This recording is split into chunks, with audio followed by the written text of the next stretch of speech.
Juan Carlos Martínez. Es un placer para mí el poder dirigirme a ustedes en este foro de educación financiera. Permítanme presentarme. Soy Juan Carlos Martínez, de profesión ingeniero en finanzas, con una maestría en administración, con mención en management. Soy un profesional con más de 20 años de experiencia en el sector financiero, desempeñando cargos gerenciales a cargo de gerencias de negocios, de equipos multidisciplinarios. A lo largo de mi carrera he tenido la oportunidad de desarrollar estrategias comerciales, productos basados en innovación, administración de portafolios de varios segmentos. Tengo en realidad una amplia experiencia en el desarrollo de productos y considero que he logrado contribuir y mejorar la calidad de vida de las personas. Dentro de la parte personal, soy socio fundador de una firma de consultoría denominada Jaque Consultores. Esta firma se encarga de realizar estudios de planificación estratégica, justamente planificación financiera, bueno, y otros temas financieros. Voy a compartirles una presentación en donde vamos a poder apreciar conceptos básicos de lo que es la educación financiera. Permítanme compartirles. Vamos a ver unos tips para la educación financiera, justamente de nuestras finanzas personales, ¿no? Es muy importante que nosotros aprendamos el buen manejo de nuestros recursos económicos. Entonces, miren, vamos a ver aquí primero una introducción, unos conceptos básicos. La educación financiera es el conocimiento y comprensión de conceptos y herramientas que permiten gestionar de manera efectiva nuestros recursos económicos. Es esencial porque nos ayuda a tomar decisiones informadas, evitar deudas innecesarias y construir un futuro financiero estable. ¿Por qué decimos que es relevante la educación financiera? Porque empodera a las personas, a las comunidades para tomar decisiones. Estas decisiones son básicamente del manejo de su dinero, de sus recursos, para saber justamente qué gastos son los fundamentales y qué otros gastos son los llamados gastos hormiga que los podemos evitar.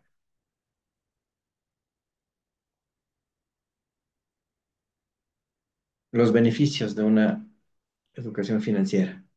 Tenemos mayor tranquilidad, que es el saber cómo manejar el dinero. Esto nos reduce el estrés, elimina la ansiedad. También nos permite tener una capacidad para alcanzar metas.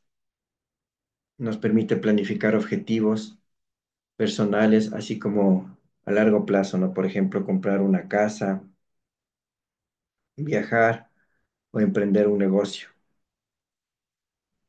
Es bueno también porque nos permite tener una preparación para emergencias. Contar con un fondo de respaldo evita crisis mayores en situaciones inesperadas.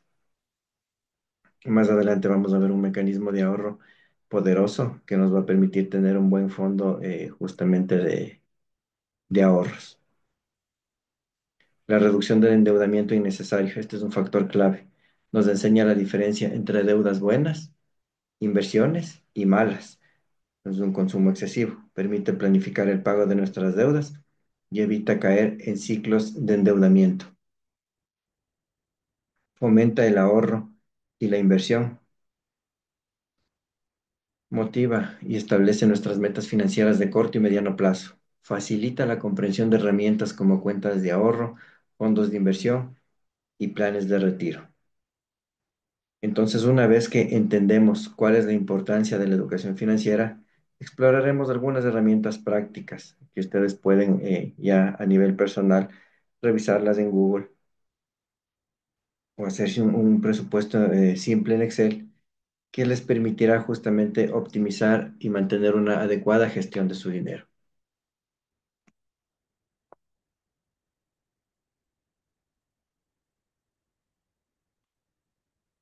Un presupuesto y control de gastos es sumamente importante. Un presupuesto es un plan que asigna cómo gastar tus ingresos. Es esencial porque permite visualizar en qué estás gastando y cómo puedes optimizar tus recursos. Como les decía, justamente aquí vamos a ver un método muy simple, muy fácil de ahorro, en este caso, que es el método 50-30-20. ¿En qué consiste el método 50-30-20? El 50% vamos a apartar para nuestras necesidades, necesidades básicas, necesidades fundamentales que no las podemos evitar. Estos son gastos de vivienda, gastos de alimentación, transporte, servicios básicos y otros esenciales. Esencial vestimenta, lo que necesitamos básico para vestirnos, no tampoco tener un consumo desmedido en la compra de ropa. El 30%, por ejemplo, para deseos o actividades recreativas, entretenimiento y compras no esenciales. Dentro de este 30% ya tenemos justamente actividades recreativas, ¿verdad? Son justamente aquellas que nos permiten tener un grado de diversión, no, no todo en la vida es trabajo, ¿no es cierto? Entonces es importante, miren que se asigna un 30% que es un valor considerable, y un 20% que está destinado para el ahorro e inversión.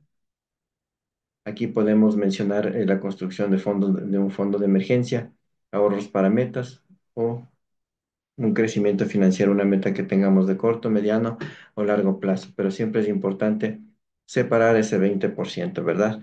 Como se dice en algunas literaturas, páguese primero usted mismo. ¿A qué se refiere esto? Que primero apartemos y separemos justamente ese 20% de los ahorros para destinarlo a este fondo de emergencia. Dentro del 50% que nosotros tenemos de las necesidades básicas consideradas, aquí incluimos también el pago de nuestras deudas financieras.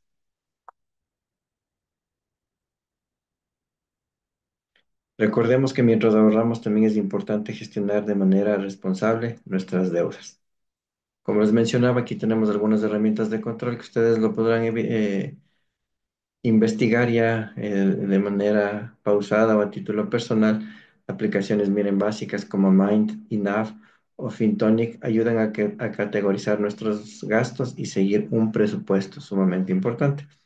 O algo tan simple como una hoja de cálculo en Excel, un Excel básico, simplemente que registre nuestros ingresos y nuestros gastos. O si simplemente no tenemos la disponibilidad de realizarlo en una hoja Excel o utilizar alguna de las herramientas de control que son bastante básicas, inclusive podemos utilizar una libreta simple con un ejercicio rápido, ¿no es cierto? Por ejemplo, si es que alguien gana $1.000, si es que vamos al 50% que habíamos hablado de las necesidades básicas o esenciales, tenemos que son $500, ¿verdad? Ese 50%. Ese 30% que teníamos para otras actividades o para nuestros temas de recreación es un 30%. Estaríamos hablando de $300 destinados a eso.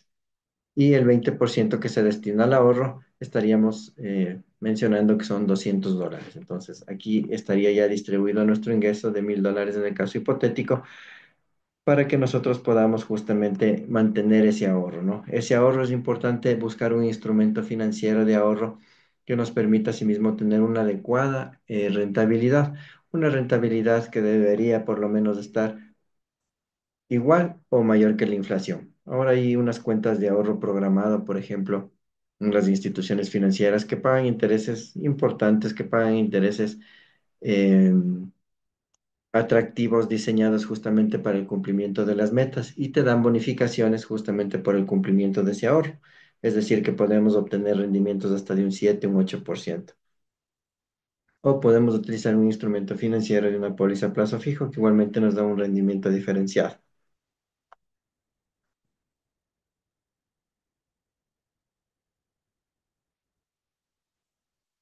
Miren lo que mencionábamos, la importancia del ahorro. Volvemos a recalcar, es importante para fondos de emergencia construir un fondo para imprevistos. Estos imprevistos son reparaciones en nuestro hogar, a veces se nos rompe una tubería, se nos dañó el vehículo, entonces son gastos que definitivamente nos pueden hacer pasar un mal rato si es que no estamos provisionados para aquello. No digamos a un tema de gastos médicos, una enfermedad, exámenes o medicinas que nosotros debamos comprar. Es decir, debemos estar preparados justamente para tener para afrontar estos gastos, ¿no? Si no, esto nos puede causar inclusive una crisis y hacer pasar un mal rato. Metas de corto y largo plazo, lo que veíamos antes, vacaciones, estudios o compra de una vivienda, ¿verdad? ¿Cuánto ahorrar? Lo que veíamos con nuestro método 50-30-20, es recomendable ahorrar el 20% de los ingresos. ajustándolo obviamente según las necesidades, ¿no? Porque existen casos en los que finalmente estamos ya o hemos caído en un tema de sobreendeudamiento que no nos permite definitivamente tener ese ahorro del 20%, pero lo importante es iniciar. Ese 20% es lo aconsejable, es lo recomendado, pero lo importante, como les menciono, es empezar, ¿ya? Si no podemos empezar con un 20, podremos empezar de pronto con un 5. Entonces, de esa manera, vamos a poder empezar a construir este fondo de inversión, este fondo de ahorro que nosotros vamos a tener. El fondo de emergencia, ¿cuánto es igualmente aconsejable mantener en este fondo de emergencia? Es aconsejable que mantengamos de 3 a 6 meses de nuestro salario ahorrado en esta cuenta de ahorros, como lo mencionamos, en una cuenta de ahorros a la vista o ahorro programado o en un depósito a plazo fijo.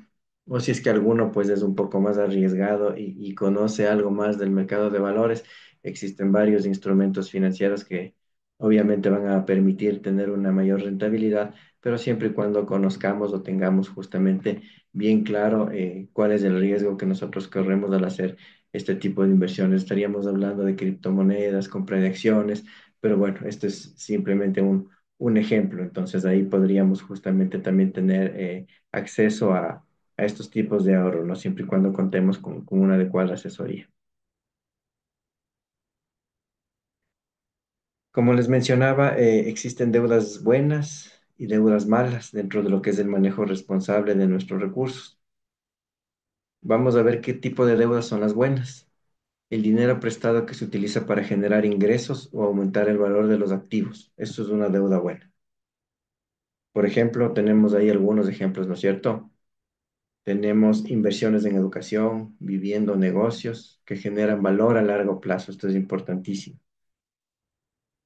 Préstamos para invertir en un negocio rentable. Es decir, claro, yo tomo prestado dinero, pero a ese dinero yo lo voy a hacer producir.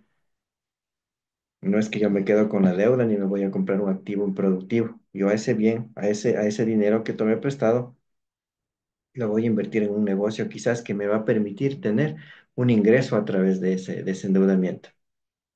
Una hipoteca para comprar una propiedad que se valoriza o genera una renta. Esto es importante, ¿no es cierto? Muchas veces podemos adquirir un bien y ese bien lo podemos arrendar. Entonces esto nos va a dar una renta mensual.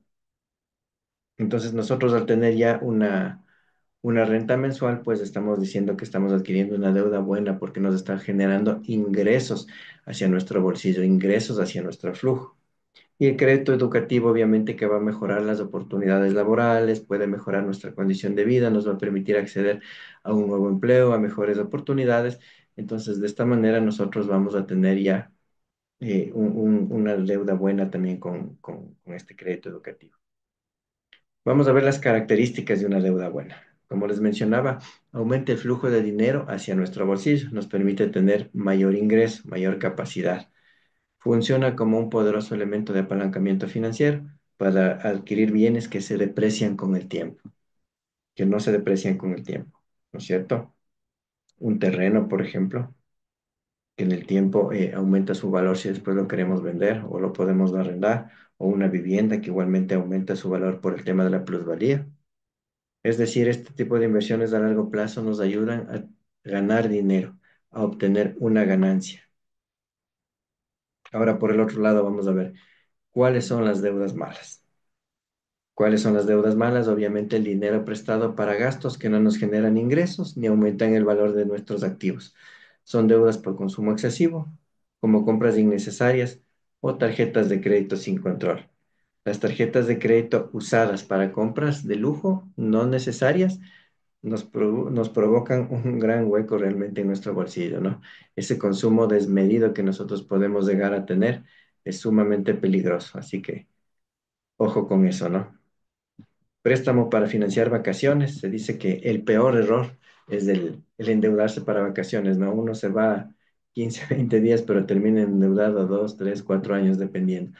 Entonces, más bien ahí lo que se recomienda es mantener un ahorro planificado para en un momento determinado, pues si se tiene que endeudar, no digamos que no nos vamos a ir de vacaciones, pero si nos tenemos que endeudar, pues no sea un monto tan grande, ¿no? el que nosotros debamos pedir prestado.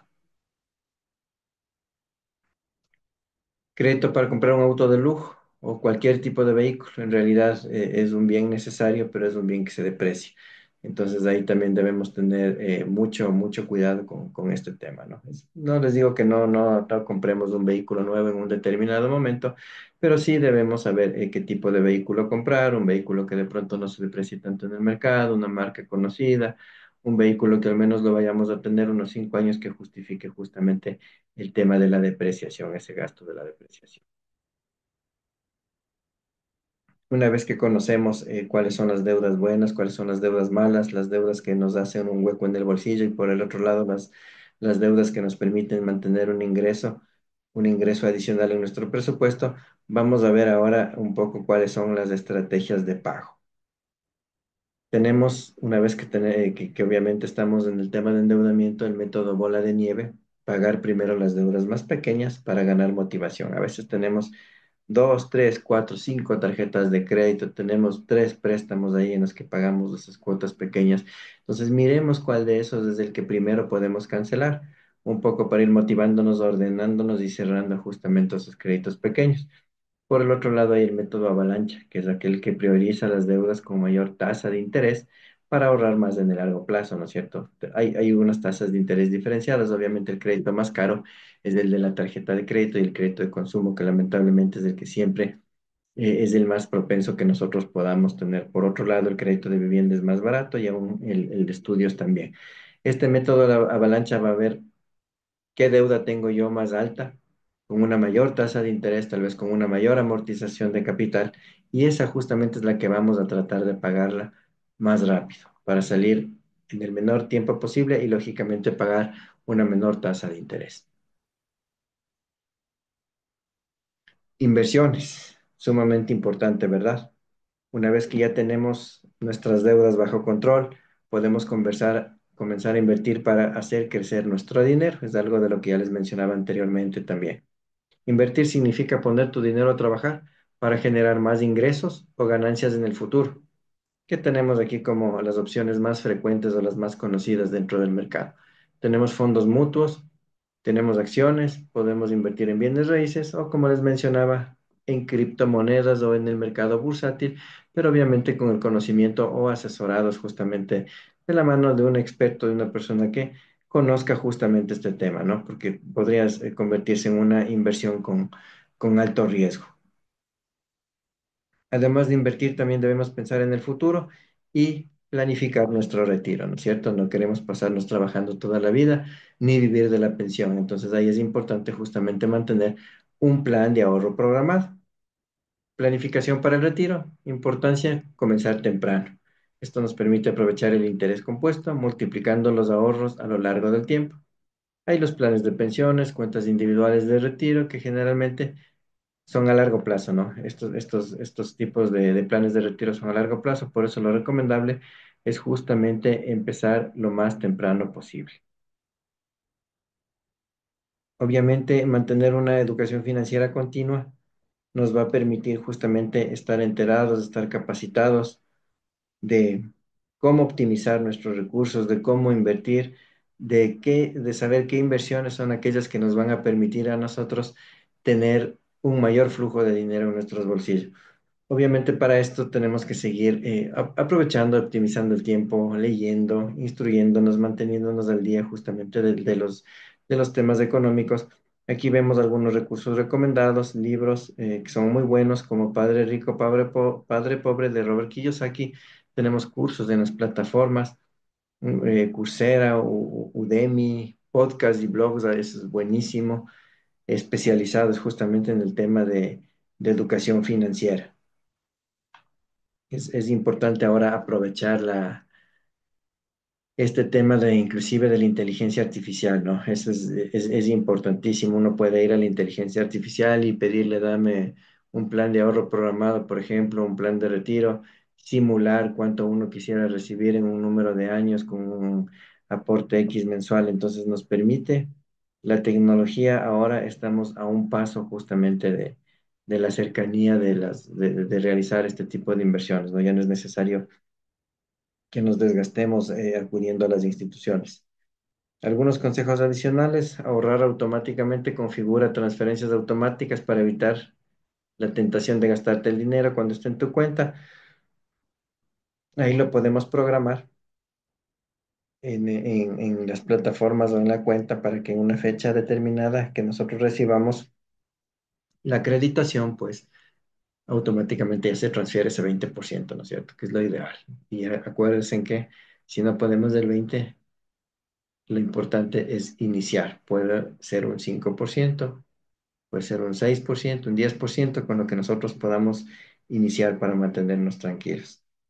Evitar el gasto emocional, ¿no es cierto? Reflexionar antes de hacer las compras impulsivas. Pensar si realmente es necesario, si realmente lo debo tener, si es que es o si es que es un deseo, ¿no? Si es que es un deseo, pues esto es mucho de disciplina en realidad. Si es que es un deseo, puedes decir, no, tengo una meta más importante que es mi tranquilidad y que es mi ahorro, ¿no es cierto? Establecer metas SMART. ¿Qué significa metas SMART? Específicas. ¿Cuánto quiero yo ahorrar? ¿No es cierto? Quiero ahorrar $1,000. ¿Cuánto tengo que ahorrar para tener esos $1,000? $100 mensuales. ¿Es medible? ¿Es alcanzable? ¿Es relevante en un tiempo definido? Digo, yo quiero tener $1,000 en un año, por ejemplo, ¿no es cierto? La educación financiera personal es una herramienta poderosa para transformar tu vida. Al aplicar estos principios, no solo mejorarás tu situación económica, sino que también ganarás tranquilidad y confianza para enfrentar el futuro. El mejor momento para empezar es ahora. Ahora es cuando debemos empezar. Bien, eso ha sido todo lo que les he querido compartir. Es algo sumamente breve. Recuerden que la educación financiera personal es una herramienta poderosa para transformar tu vida. Al aplicar estos principios básicos que acabamos de ver, no solamente mejorará tu situación económica, sino también ganarás tranquilidad y confianza al enfrentar tu futuro. El momento de empezar a ahorrar es ahora, recuerda. Acá están mis contactos. Cualquier tema, pues estoy para servirles. Ha sido muy grato para mí el poder compartir este pequeño espacio con ustedes. Un gusto y muchas gracias.